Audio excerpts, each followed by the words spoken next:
Continuamos con lesiones del nervio facial. Lo que vemos en la imagen describe el origen y el recorrido del séptimo par craneal o nervio facial, que tiene una raíz motora y una raíz sensitiva, con las siguientes características. Con respecto a la raíz motora, su origen real se localiza en el núcleo motor de la porción inferior de la protuberancia o bulbo protuberancial. El origen aparente está ubicado en la fosita supraolivar, ubicada entre el borde inferior de la protuberancia y la oliva. La raíz sensitiva tiene un origen real derivado de la parte superior del fascículo solitario y la porción superior de la ala gris. El diagrama de la derecha muestra el recorrido del nervio facial. Podemos visualizar en primera instancia al ganglio geniculado, que es el punto donde se encuentra el ganglio sensitivo del nervio facial. Podemos ver a los nervios y ramas importantes como son el nervio petroso superficial mayor, encargado de la inervación parasimpática de las glándulas lagrimales, nasales y palatinas. Podemos también identificar a la cuerda del tímpano, que lleva fibras gustativas para los 2/3 anteriores de la lengua y fibras parasimpáticas para las glándulas submandibular y sublingual. Las ramas motoras inervan los músculos faciales del estribo, el estiloioideo, el vientre posterior del digástrico. Este recorrido incluye el paso por el conducto auditivo interno y su trayecto por el hueso temporal antes de dividirse en sus ramas terminales y extracraneales para inervar los músculos de la expresión facial. Aquí vemos entonces función motora a nivel de los músculos de la mímica facial, cara y cuello, músculos de los huesecillos del oído, a excepción del músculo interno del martillo, la función sensitiva, que va a otorgar sensibilidad a la piel del dorso de la oreja, del conducto auditivo externo. A nivel sensorial, la sensación gustativa de los 2/3 anteriores de la lengua. En cuanto a la inervación parasimpática, que es encargada de la secreción glandular sudorípara de la cara, lagrimal, salival, sublingual y submaxilar, y vasodilatadora de la arteria auditiva y de sus ramas. Aquí vemos los músculos de la mímica facial.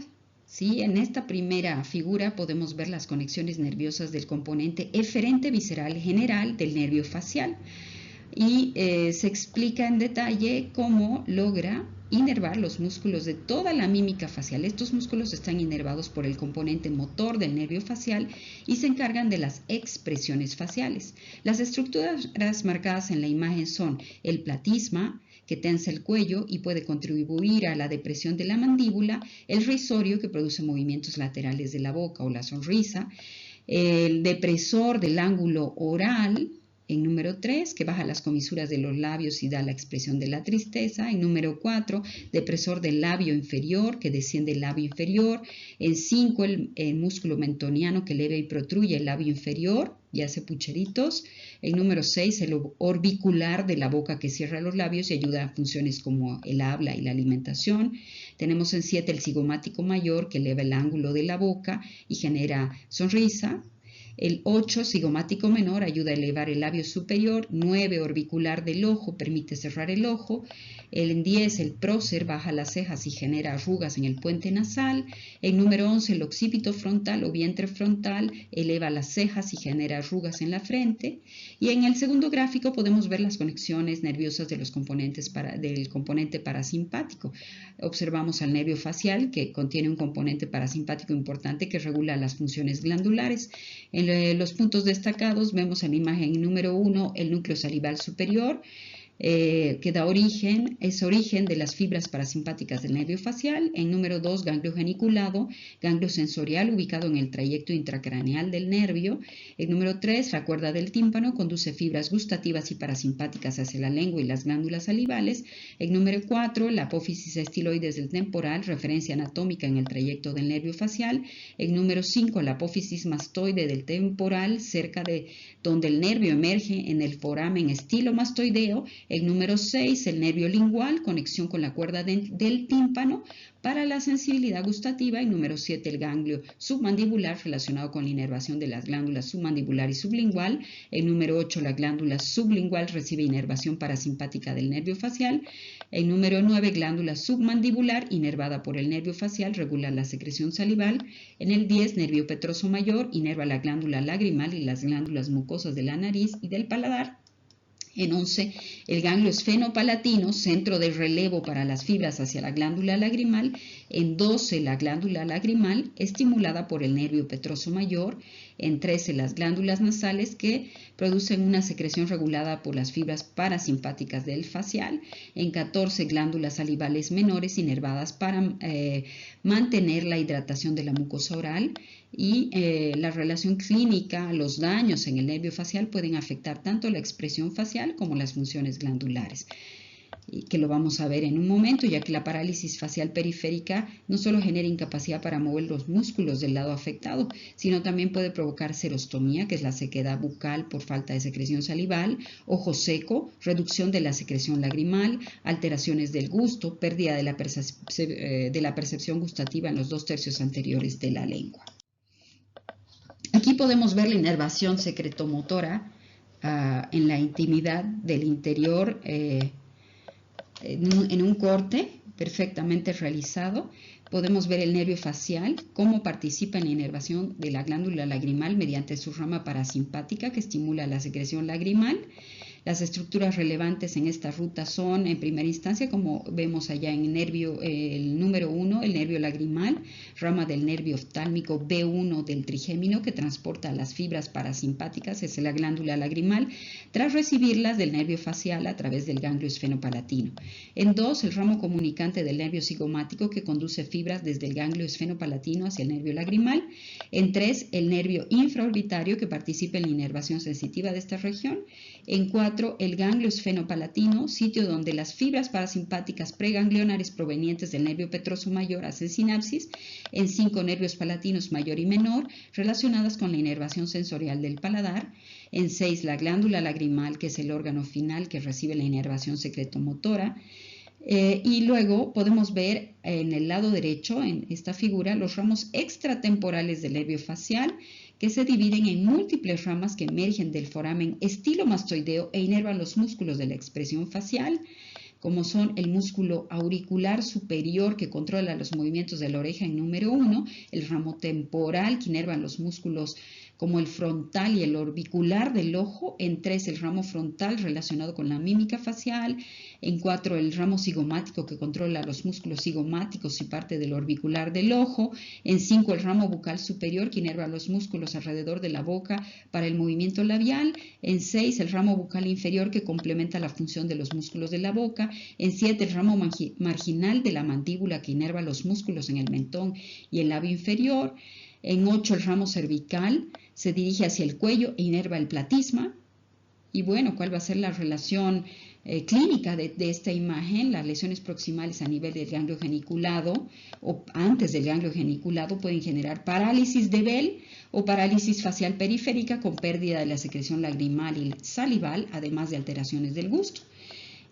También se puede producir lo que se conoce como el síndrome de Frey, que es la reenervación anómala del nervio facial tras una lesión, causando sudoración durante la masticación. Y cuando existen lesiones distales, puede afectarse de manera específica algún ramo, por ejemplo, la parálisis limitada a los músculos del labio inferior en una lesión del ramo marginal de la mandíbula. Aquí podemos ver en este gráfico que existen diferentes tipos de ramificaciones terminales del nervio facial, como vemos aquí en número 1, la forma clásica, en el 2, el anastomótico simple, 3, escaleiforme cervical, en el 4, el plexiforme y la ramificación precoz en el número 5. ¿Qué importancia tiene aquí en el gráfico de la derecha el triángulo cigomático facial? Es un triángulo que está marcado en esta imagen, muestra la zona anatómica por donde se distribuyen las ramas principales del nervio facial.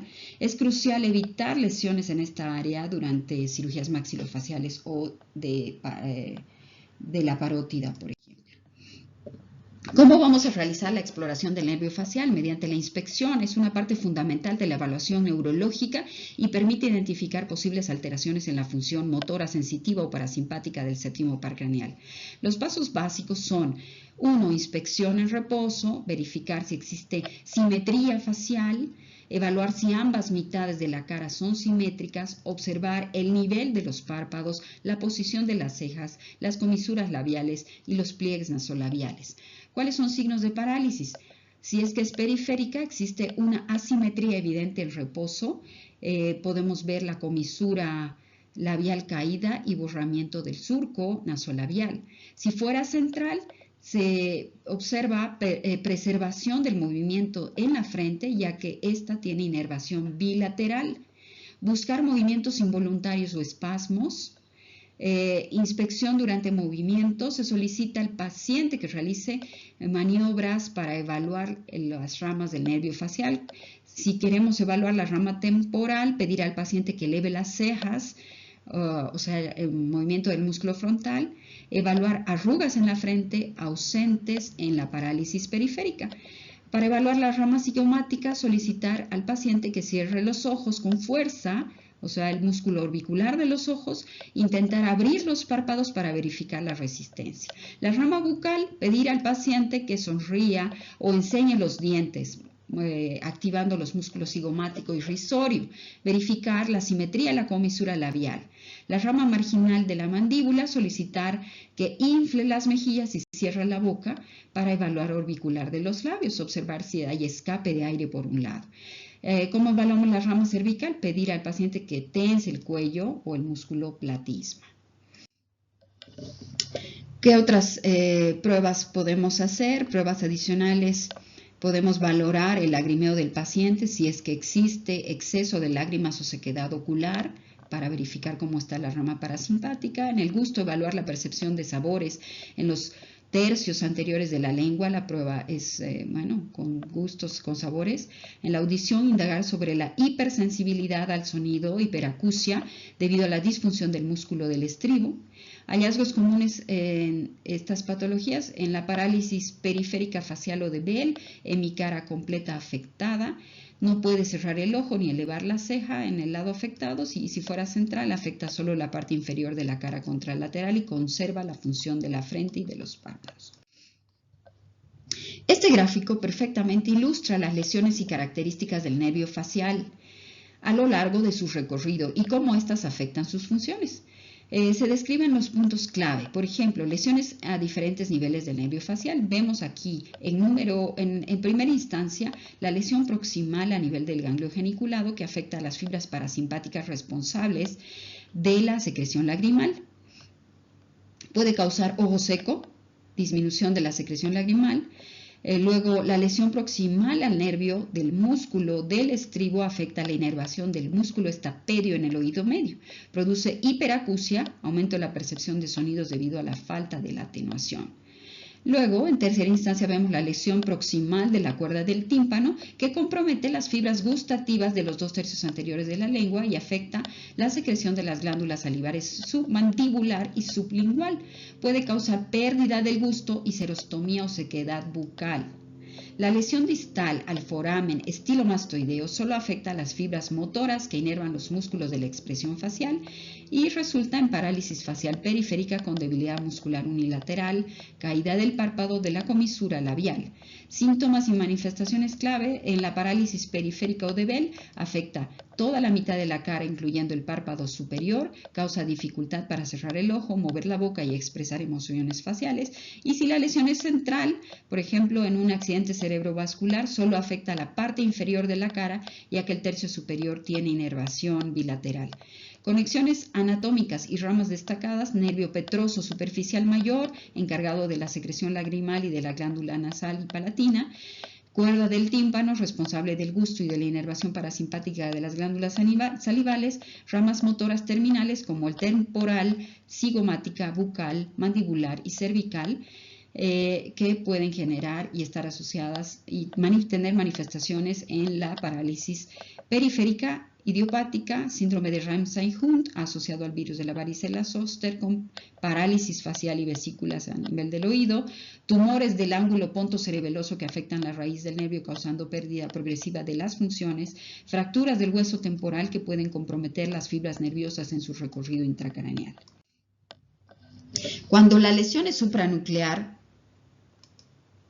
o cortical, produce parálisis únicamente de la parte inferior, dijimos, de la hemicara contralateral. La inervación de la parte inferior es contralateral, mientras que la inervación de la parte superior es bilateral y por tanto está preservada. La parálisis facial bilateral puede aparecer en síndrome de Guillain-Barré y en la enfermedad de Lyme y en la sarcoidosis. Bueno, aquí podemos ver cuando la parálisis es central, la lesión es supranuclear a nivel del cerebro, como en un accidente cerebrovascular, dijimos, solo afecta a la parte inferior de la cara contralateral, ya que la frente tiene inervación bilateral, y estamos hablando de un síndrome de Ramsay-Hunt, reactivación del virus de la varicela zoster en el ganglio geniculado, se manifiesta como parálisis facial acompañada de dolor en el oído, vesículas en el pabellón auricular y pérdida auditiva. Podemos visualizar una lesión también durante cirugías, por ejemplo, lesión en la cirugía parótida o del oído medio puede ocasionar parálisis facial temporal o permanente. Podemos también observar las neuropatías del facial asociadas a enfermedades como diabetes, síndrome de Guillain-Barré o esclerosis múltiple.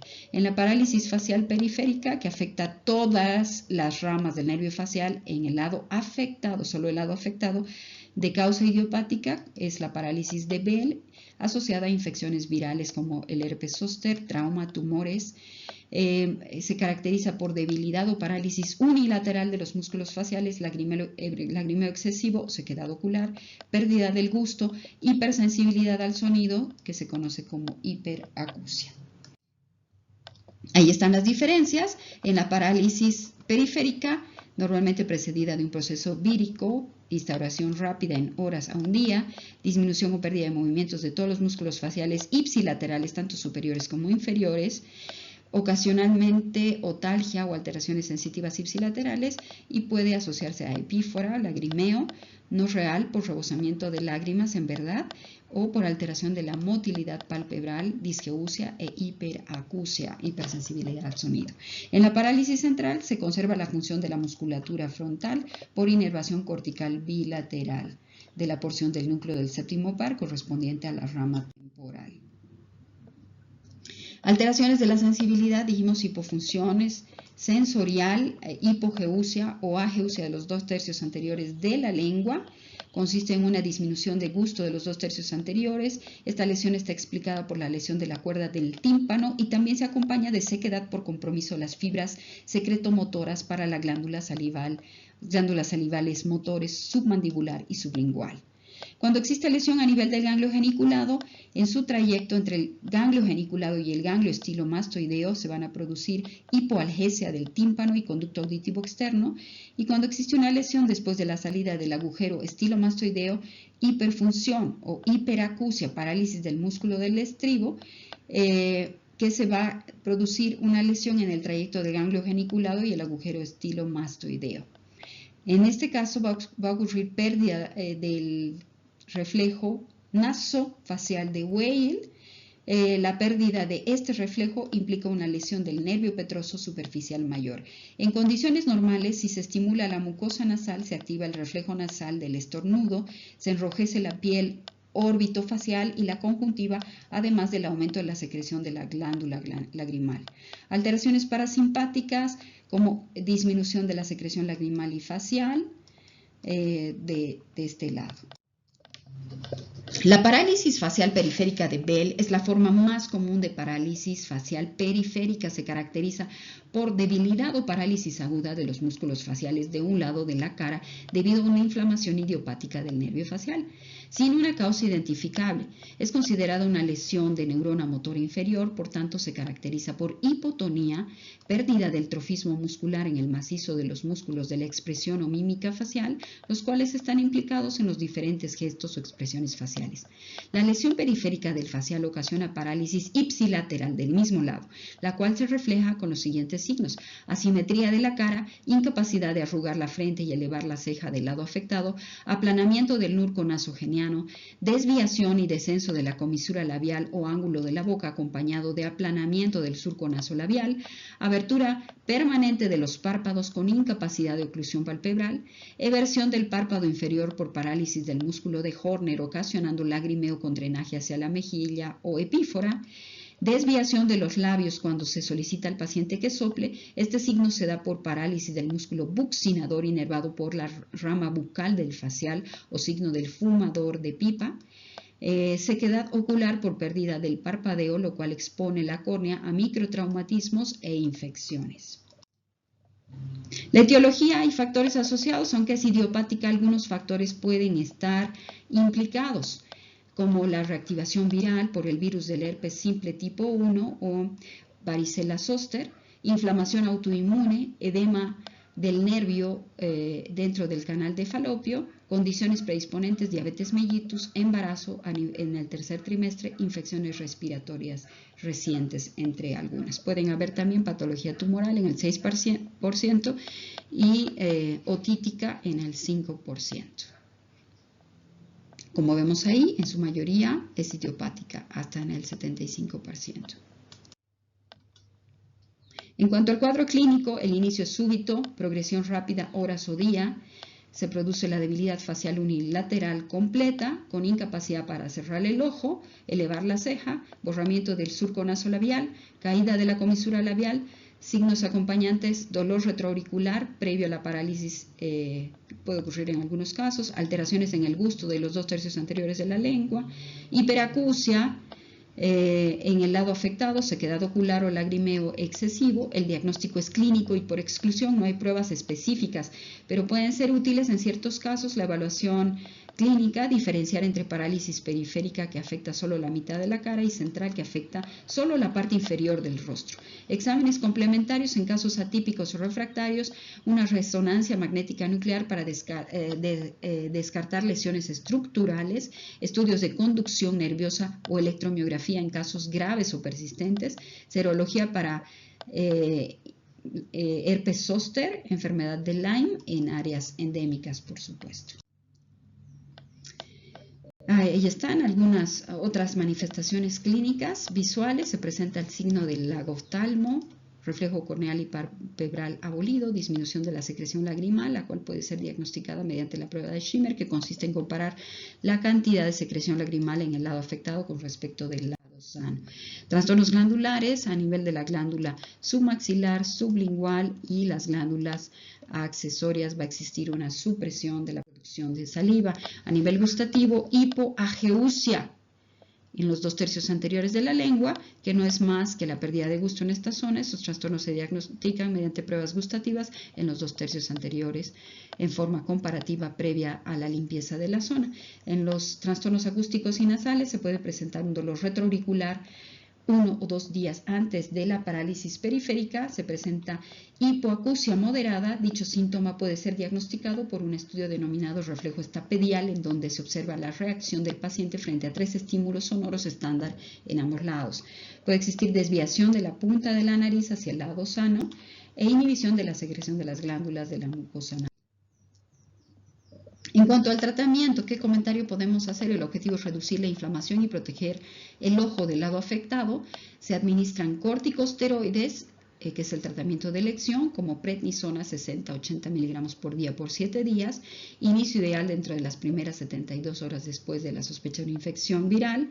Antivirales en casos seleccionados, como aciclovir o valaciclovir si se sospecha etiología viral. Protección ocular, dijimos, lágrimas artificiales, pomadas, parches nocturnos. En casos graves se puede hacer una tarsorrafia temporal del ojo, o sea, ocluir el ojo permanentemente con sutura. La rehabilitación, ejercicios de fisioterapia para prevenir atrofia muscular y contracturas, masajes faciales, electroestimulación opcional.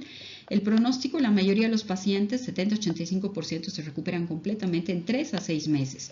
Factores asociados a mal pronóstico serían un inicio muy severo, diabetes descompensada, ausencia de la mejora en 3 semanas. Vamos a hacer un pequeño comentario al síndrome de Ramsay-Hunt, también conocido como herpes zóster óptico. Es una complicación del virus de la varicela zóster que afecta al ganglio geniculado del nervio facial. Esto provoca una combinación de parálisis facial periférica y erupción vesicular en el oído o en el canal auditivo externo. La etiología es la reactivación del virus de la varicela zóster latente en el ganglio geniculado. Puede ocurrir en personas inmunocomprometidas o en pacientes previamente infectados con el virus. Clínicamente se caracteriza por parálisis facial periférica unilateral similar a la parálisis de Bell, con debilidad o parálisis de los músculos faciales, más erupción vesicular, vesículas dolorosas en la oreja, en el canal auditivo externo o membrana timpánica.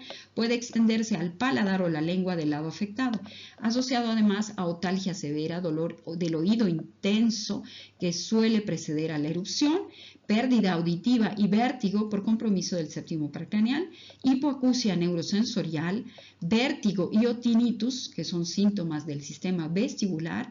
Pueden existir alteraciones del gusto, pérdida del gusto de los 2/3 anteriores de la lengua, sequedad ocular y o disfunción lagrimal.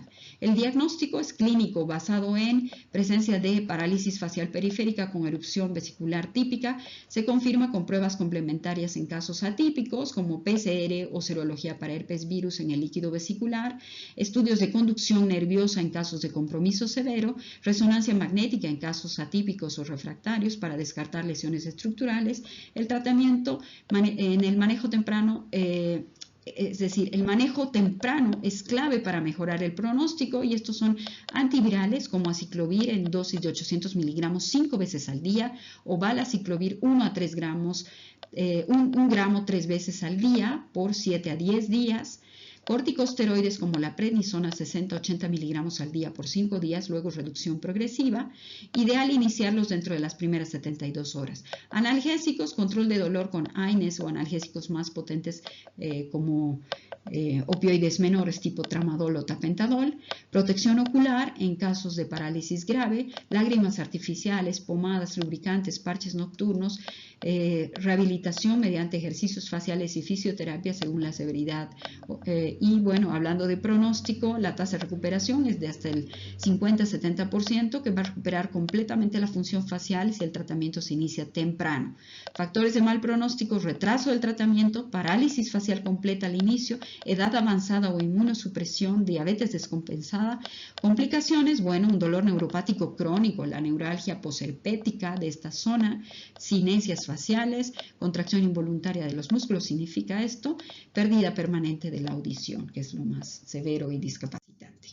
Vamos a hacer un pequeño comentario sobre el octavo par craneal, porque está dentro de nuestros objetivos de aprendizaje, que es el octavo par craneal o nervio vestibulococlear. Es el nervio. Este nervio es sensitivo y se encarga de dos funciones principales: la audición por la vía coclear y el equilibrio por la vía vestibular. Se origina en la unión pontomedular, donde se divide en sus dos ramas principales: el nervio coclear, que se dirige hacia el oído interno para la audición, y el nervio vestibular, que conecta con el sistema vestibular para la regulación del equilibrio y la orientación espacial. Patologías asociadas del octavo par serían la hipoacusia conductiva, no relacionada con el octavo par en sí, sino con problemas en el oído externo o medio. Hipoacusia neurosensorial, lesión en el oído interno o en el nervio coclear, causado por un trauma acústico, por una presbiacusia o pérdida auditiva por envejecimiento, exposición a ototóxicos como aminoglucósidos, antibióticos o quimioterapia, neurinoma del acústico o el schwannoma vestibular, que nos va a ocupar una diapositiva, un tumor benigno en la porción vestibular del octavo par, manifestaciones clínicas como la hipoacusia unilateral, tinnitus, vértigo, desequilibrio. El diagnóstico se realiza mediante resonancia magnética con gadolínio, contraste. El vértigo periférico, neuritis vestibular, que es una inflamación del nervio vestibular asociado a infecciones virales o enfermedad de Meniere, que se caracteriza por la acumulación de endolinfa en el oído interno. Los síntomas son vértigo episódico, hipoacusia fluctuante y tinnitus. El vértigo posicional paroxístico benigno, causado por desplazamiento de otolitos en el canal semicircular. Por otro lado, tenemos el vértigo central o daño en las vías vestibulares centrales a nivel del tronco encefálico o cerebelo. Tenemos la parálisis vestibulo-coclear por trauma craneoencefálico que daña las ramas del octavo par, tumores en el ángulo pontocerebeloso, la laberintitis asociada a una inflamación del laberinto que afecta el nervio vestíbulo-coclear, que se caracteriza por vértigo severo, pérdida auditiva y tinnitus. Luego tenemos la sordera súbita con pérdida auditiva neurosensorial abrupta asociada a infecciones virales, microinfartos, oclusión vascular del oído interno o estrés. Tinnitus, una sensación de zumbido o ruido en ausencia de estímulo externo, puede estar asociado a hipoacusia neurosensorial o enfermedad de Meniere, síndrome del ángulo pontocerebeloso, compresión de estructuras por tumores como schwannomas y meningiomas, que van a afectar no solo al octavo sino al séptimo par en etapas avanzadas. Y cómo hacemos la evaluación diagnóstica mediante audiometría para identificar hipoacusia, pruebas vestibulares por electronistagmografía o videonistagmografía, prueba de impulso cefálico, imagenología, una resonancia magnética con contraste para evaluar lesiones estructurales o una tomografía axial computada en casos de trauma de cráneo. Hablando de schwannomas acústicos que estaban en nuestros objetivos de aprendizaje, generan más bien o van a producir neuropatías compresivas. Estos schwannomas son neuromas acústicos, también conocidos como schwannomas vestibulares, son tumores benignos originados en las células de Schwann de la porción vestibular del nervio vestíbulo-coclear u octavo par. Estos tumores suelen crecer en el ángulo pontocerebeloso y pueden comprimir estructuras adyacentes, causando neuropatías compresivas. La etiología normalmente se asocian a mutaciones en el gen neurofibroma 2, NF2, especialmente en el contexto de la neurofibromatosis tipo 2. La mayoría de los casos son esporádicos.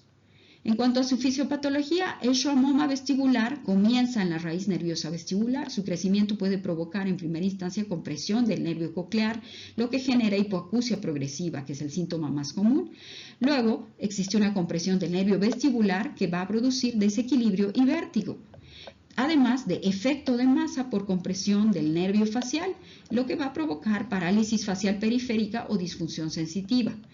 La afectación de las estructuras del tronco encefálico y del cerebelo, lo cual puede llevar a síntomas neurológicos severos y manifestaciones clínicas como son en sus síntomas iniciales hipoacusia neurosensorial unilateral progresiva, presente en más del 90% de los casos, tinnitus unilateral, que va a producir vértigo o desequilibrios menos común en las etapas iniciales, y en etapas avanzadas dolor facial o disestesia por compresión del nervio trigémino, parálisis facial periférica, hidrocefalia debido a la compresión del cuarto ventrículo, síntomas cerebelosos como ataxia o del tronco encefálico, y el diagnóstico lo vamos a hacer por audiometría, identificación de hipoacusia neurosensorial unilateral, por resonancia magnética con contraste, que es el método de elección para visualizar el tumor en el ángulo pontocerebeloso, que va a detectar tumores incluso pequeños de menos de 1 centímetro. Luego se deben hacer estudios vestibulares que pueden revelar la disfunción del sistema vestibular, aunque en algunos casos el vértigo está leve o ausente. También se pueden realizar potenciales evocados auditivos que nos van a mostrar alteraciones en el tiempo de la conducción nerviosa del octavo par. El tratamiento es observación para tumores pequeños y asintomáticos. Se debe hacer seguimiento por resonancia magnética de manera periódica y, si es posible, la radiocirugía estereotáctica para tumores pequeños a medianos en pacientes mayores o no aptos para cirugía. Ejemplo, el Gamma Knife, que se va a indicar en esos casos de pacientes no aptos para cirugía. Y quirúrgico definitivo, indicada en tumores grandes que causen compresión significativa. El abordaje quirúrgico es retrosigmoideo, translaberíntico o medio craneal. Luego se debe hacer una rehabilitación para el manejo de las secuelas como la parálisis facial o los trastornos del equilibrio. Complicaciones podrían ser parálisis facial frecuente tras la cirugía, hipoacusia completa, vértigo persistente o compresión cerebral progresiva en casos no tratados. Esto es todo por hoy. Muchísimas gracias.